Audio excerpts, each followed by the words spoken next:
So I'm presenting a study that, ongoing study that I've been working on with Ben, Benno and Uva as well.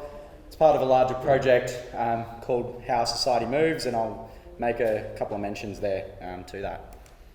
So arguably lockdowns are an effective measure to counter the spread of COVID-19, but are they really efficient? There's benefits in terms of travel and mobility, so shorter travel times, maybe you can adjust how much you work or how much you play. On the other side of it, there are also costs associated with lockdowns. So some of these could be fines for going out if it's not essential travel.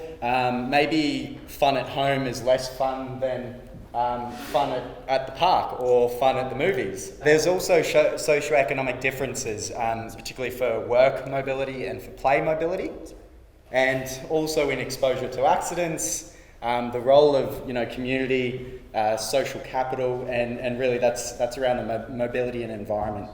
The main question really we're looking to attack here is, do the advantage have more or less flexibility in handling the restrictions provided by COVID-19. This has really been born out of the idea that the challenges and opportunities that lockdowns present to us and cities in general are different for different socioeconomic groups. Right, we have different work flexibilities, life circumstances, social, environmental affordances and resources. We've also got different risk profiles, attitudes around health-related choices, so there's a different response to the lockdowns as well. Evidence suggests that lower SES find it more difficult to work from home. Maybe they're essential travellers. They're also less able to switch to private transport, so a car or the like. So they're actually at greater risk during their travels as well. We also know that there are positive relationships between the design of a place and social capital. Social capital is associated with these pro-social sort of choices, whether or not it's isolating from each other or the like. So there is elements of that as well that we're looking to explore. So in this particular study, we're looking at, it's a descriptive study looking at the effects of lockdowns on travel time, distance, and behaviours for different socioeconomic groups. So how have travel behaviours changed during COVID-19 for both work reasons and for play? How much of this is explained by socioeconomic differences? And how do environmental factors come in? In other words, how and why do we lose time on transport for work and play? And how are our preferences for where we actually go affected by socioeconomic situation? Why does this matter? Well, the cost and benefits of the lockdowns are still very unclear, even to this day. And really using this, this strong mobile data, which is what the study is based on, you can start to tease out these regularities and find neat patterns that we can use to inform future response. Basically, it comes along the idea of, identify the groups that are worse off, quantify their losses, design and implement compensation. And then we can also think about designing for more resilient hubs in the future. It doesn't have to just be for efficiency, can be for happiness, well-being, human connection, so on. Again, it's really, it's a high policy relevant question, have really unique data, which I'll explain in a moment, and few studies of its kind, not sure if it's the first, but move on anyway. So 6 main sources of data. We've got the DSpark mobility data, basically tracking all Optus users around Queensland. We use the safest study, looking at the relative index of advantage, disadvantage, land use information as well. We bring in some COVID-19 lockdown coding, some statistics there as well, plus weather, traffic incidents and the like, all linked back to SA2. For the safest study, it's basically looking at, our access to material, social resources, so advantage, disadvantage. We can see that on the panel A there, advantage tends to be sort of towards the city centre. B is the whole of Queensland. You get, disadvantage tends to get pushed out. The mobility data looks at travelling between SA2 levels of about 10,000 people to SA3, which are the green dots there. I like to think of it as like a network of time-varying connectivity, right? they can decide which place they're going to go or the like. If we look at the example on the right, the right, Wellington Point, SA2 travels to Nunda, Wynnum. We can look at how that changes over time.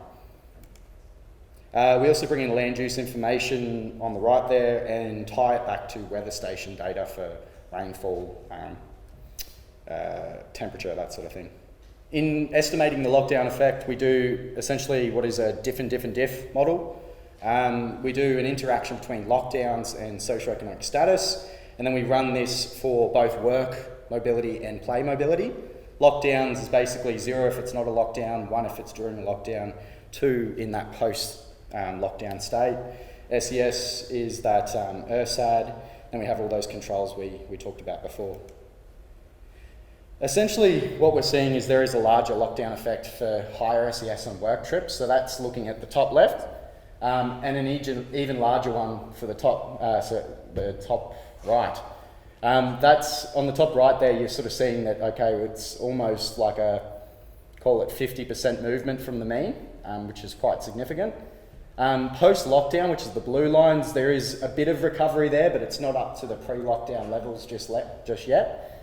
The lockdown effect increases work trips for higher SES, so that's the number of trips per person, that's on the bottom left. And again, the lockdown effect increases trips per person for lower SES, and that's on the right there, both during and after lockdown. So people are moving around more for play reasons, both pre and post lockdown. When we're looking at duration and distance, we see duration falls across the board, so that's great, but really it's only a couple of minutes, so maybe not fantastic. There is a larger lockdown effect for lower SES, that's up the top right for play reasons, but they're also travelling less distance, that's bottom right. Lockdown looks like it's favouring higher SES for work reasons. You've got basically similar distance down the bottom left, but much less duration, or much, we'll call it, inverted commas. And we're also seeing a polarity flip in that bottom left. Basically, it's sort of saying, well, is lower SES starting to come back into the city?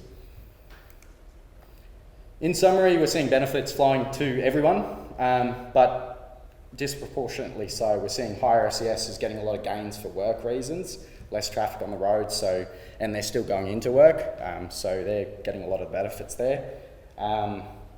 But for play reasons, we're seeing a lot of people actually move around, which is great. There's a lot of short and sweet local trips, which is good for the local economy.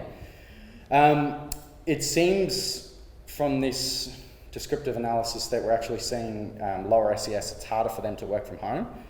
They're travelling similar distance to before, but they're taking less trips per person, so maybe they're just not moving around when they're at work. Higher SES appears to take these stay-at-home orders more seriously in terms of proportion of SA2 or population travelled. This is for both work and for play reasons. And there's still lingering effects of lockdowns, right? We're just not back up at those pre-lockdown levels just yet. Future directions, I've got a lot of work, the whole team has got a lot of work to really refine this study. It's a work in progress, and there's a lot of data to deal with, but you could be going beyond this Queensland, Brisbane area to look at other cities, hubs around Australia.